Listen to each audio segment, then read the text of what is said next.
Hi, I'm Steve Becerra. Welcome to my Pilates studio here in North Scottsdale. I'm here with Dr. Jenny Winters, and today we're going to show you some therapeutic Pilates to help you get rid of your pain and avoid surgery and medication.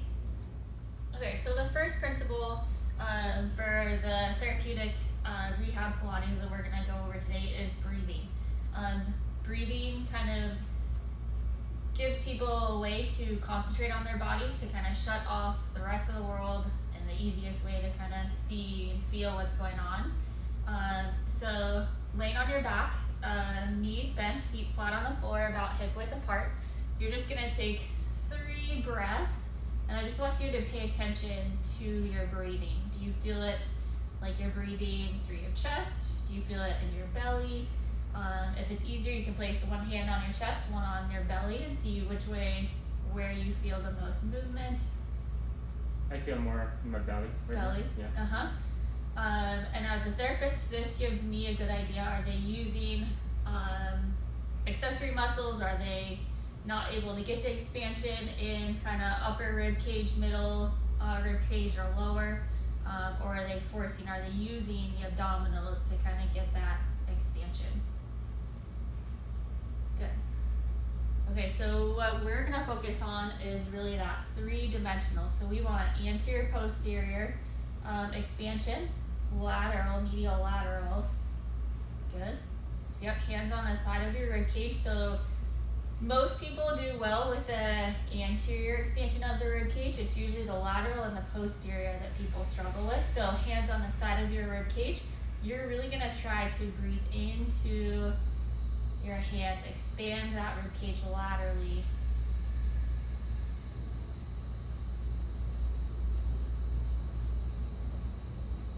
Good, and he's doing a good job not flaring, arching to get that lateral expansion. Just really focusing on that lateral. And you can still see the anterior rise. We want that. We want the full 3D movement. So what causes some people not to breathe laterally? Is it more tightness in the ribs? It could be a mobility issue because of the ribs do attach to the thoracic spine. There could be some kind of mobility issues there. It could just be a postural thing. If they've got a scoliosis or a kyphosis, they may have a hard time on one side kind of breathing anteriorly, but posteriorly is much easier. I know for me, I didn't think I had an issue. And once you kind of restrict the anterior and you focus on the posterior lateral, it was almost suffocating for me. Like you don't focus on that. It's always this motion that people think of. I have a client that she had some breast augmentation surgery, and she has some scar tissue there, so she's kind of having difficulty breathing laterally. Would that cause some? Yeah, so anything that would restrict the mobility or movement of those ribs too. But if you have decreased movement somewhere, you've got to have more movement somewhere else. So a lot of times it's easy to pick up on more movement places, but it probably means somewhere else there's a restriction, somewhere else there's a restriction. So now you can go ahead, sit up. We'll do the posterior breathing. So sitting up nice and tall. You can feel those sit bones on the floor. You're going to inhale. As you exhale, you're going to start at the top of your head, kind of round forward, keeping your arms relaxed. You're going to stay in this position, and you're really going to try to breathe through the posterior rib cage, so expanding through here. Good, about 3 big inhales.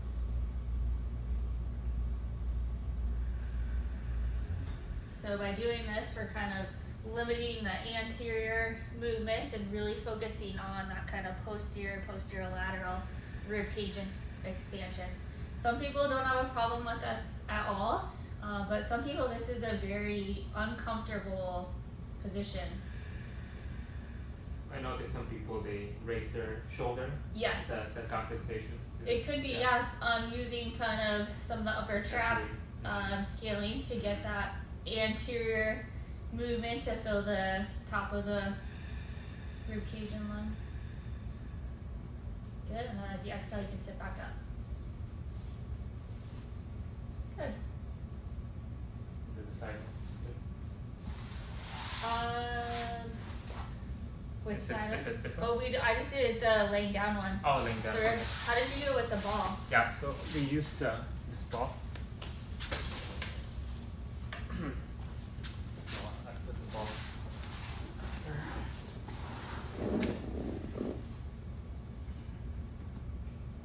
Then Oh, okay. breathe in.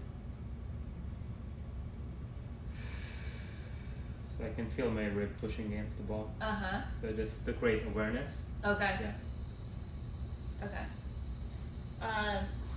Another way to kind of focus on that lateral rib cage expansion is to be in side line.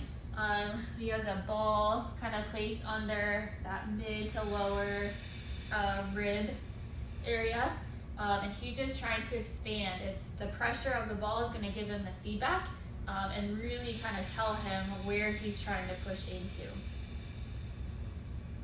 For someone too with a scoliosis, this may be their kind of positioning. So if you were going to do this with someone with a more severe scoliosis, you can place a prop under there, not necessarily to facilitate that lateral expansion, but just to support them in their natural positioning.